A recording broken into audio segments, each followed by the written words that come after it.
Hello friends, myself Dr. Komal Kandoi, and today we will discuss about Argentum nitricum from Essence of Materia Medica by Dr. George Utholkas। तो आज हम argentum nitricum के बारे में बात करने वाले हैं और मुझे लगता है अर्जेंटम नाइट्रिकम के बारे में आपको पहले से ही काफ़ी कुछ पता है। लेकिन आज अपन इसके मेंटल प्लेन की बात करेंगे, जो कि स्पेशली जो एसेंस ऑफ मटेरिया मेडिका है उसमें जनरली जो है बताया गया है, वो मेंटल प्लेन के बारे में ज़्यादा उस पर जोर दिया गया है। तो जो अर्जेंटम नाइट्रिकम है, अगर आप उसको समझना चाहते हैं तो उसके लिए एक बहुत ही सिंपल सा वर्ड है जो इसका कोर है या जो कहें एसेंस है, वो है एक सेंट्रल जो आइडिया है वो है मेंटल वीकनेस। इसमें मेनली पेशेंट के अंदर मेंटल वीकनेस देखने को मिलती है, और स्पेशली कब, जब वो कोई टास्क को हैंडल कर रहा होता है, जैसे कोई चैलेंज उसके सामने आता है तो पेशेंट के अंदर ये मेंटल वीकनेस और ज़्यादा देखने को मिलती है। इस मेंटल वीकनेस के साथ साथ अपन को पेशेंट के अंदर देखने को मिलती है एक्साइटेबिलिटी, नर्वसनेस और इम्पल्सिवनेस। यहाँ पेशेंट को मेंटल वीकनेस के साथ अपन पेशेंट में क्या क्या देख रहे हैं, excitability, nervousness and impulsiveness. Mainly impulsiveness के लिए मेडिसिन जानी जाती है, जहाँ पर पेशेंट के माइंड में अजीब अजीब तरह के इम्पल्स आते हैं। जैसे कई सारी मूवीज़ में आपने देखा होगा कि एक व्यक्ति, मेनली आप इस तरह के सीन को इमेजिन करें, एक हॉरर मूवी में इस तरह के सीन को आपने ज़्यादा देखा होगा, जहाँ एक व्यक्ति बालकनी में बैठा हुआ है और बालकनी में बैठे बैठे उसके माइंड में इम्पल्स आता है कि मैं यहाँ से कूद जाऊँ तो क्या होगा। मतलब एक पेशेंट जो बैठा हुआ है और उसके माइंड में अचानक से ये थॉट आए कि मैं यहाँ से कूद जाऊँ तो क्या होगा, और फिर वहीं बैठे बैठे वो अपने आप को इमेजिन करे कि नीचे जो है मेरी डेड बॉडी पड़ी हुई है, मेरे हाथ पैर टूट गए हैं और मेरी बॉडी में से बहुत सारा जो है ब्लड निकल रहा है। तो ऐसा हुआ नहीं है, वो बस खड़ा है वहाँ और वो वहाँ से ये इमेजिन कर रहा है कि मैं नीचे कूद चुका हूँ, कूदने के बाद मेरी पूरी बॉडी की जो बॉडी है वो वहाँ नीचे पड़ी है क्रश्ड फॉर्म में, और बहुत सारा ब्लड जो है निकल रहा है।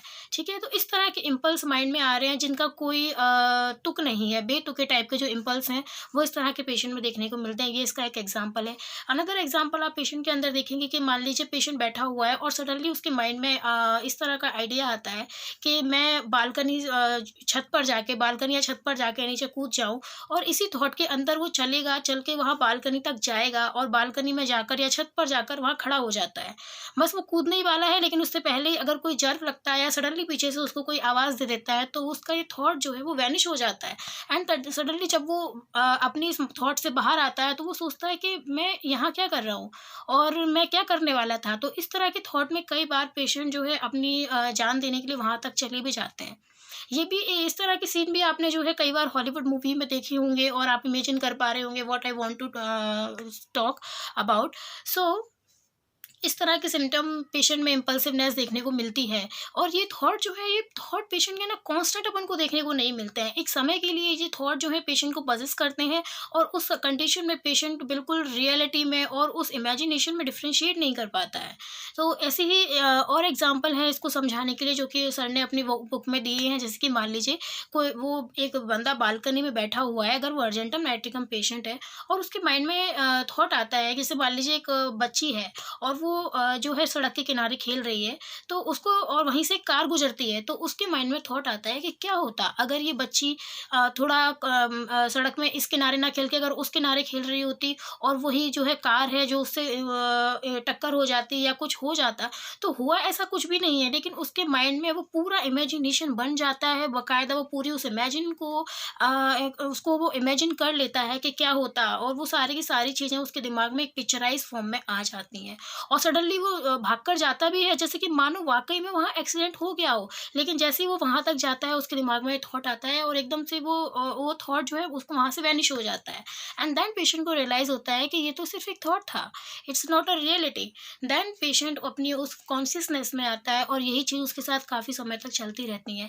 इसके अलावा पेशेंट के अंदर और भी जो है इम्पल्स हैं। इस तरह के पेशेंट को हाइट पर जब वो होते हैं, बहुत ज़्यादा हाइट पर आते हैं, तो वहाँ से कूदने के इम्पल्स आना पेशेंट के अंदर। और वहीं जब वो एक सड़क के किनारे से निकल रहा है तो जो ऊँची-ऊँची बिल्डिंग है, उनको देख के भी पेशेंट को जो है डर लगता है, क्योंकि उस समय पे पेशेंट के अंदर इस तरह के थॉट आते हैं कि ये बिल्डिंग जो है उसके ऊपर गिर पड़ेंगी। ठीक है? तो ये जो पेशेंट का फ़ियर है, ऑल टाइम ये उसके मन में कुछ ना कुछ इस तरह के जो थॉट हैं वो ऑल टाइम चलते रहते हैं। इस तरह के थॉट से पेशेंट जो है बहुत परेशान हो जाता है कि और अपने आप को बिल्कुल पावरलेस पाता है इस तरह की परेशानी से बाहर आने में।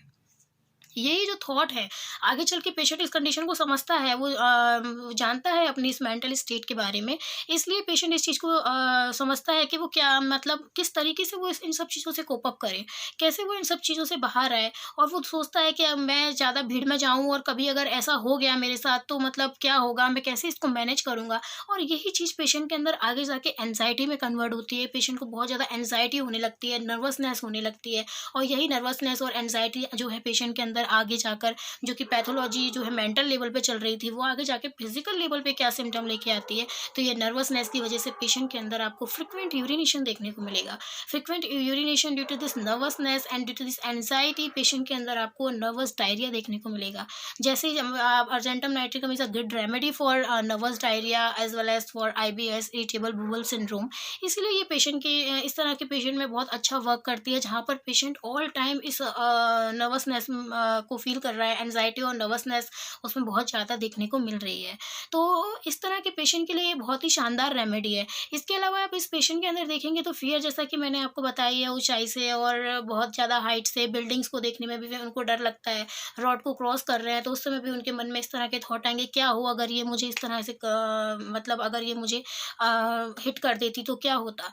इस तरह के थॉट जब पेशेंट के अंदर आने लगे तो उनके लिए जो है अर्जेंटम नाइट्रिकम एक बहुत ही शानदार रेमेडी है। इसलिए ये फिज़िकल प्लेन पे, जैसा कि मैंने आपको बताया कि आईबीएस के लिए, नर्वस डायरिया के लिए, फ्रीक्वेंट यूरिनेशन के लिए बहुत ही शानदार रेमेडी है।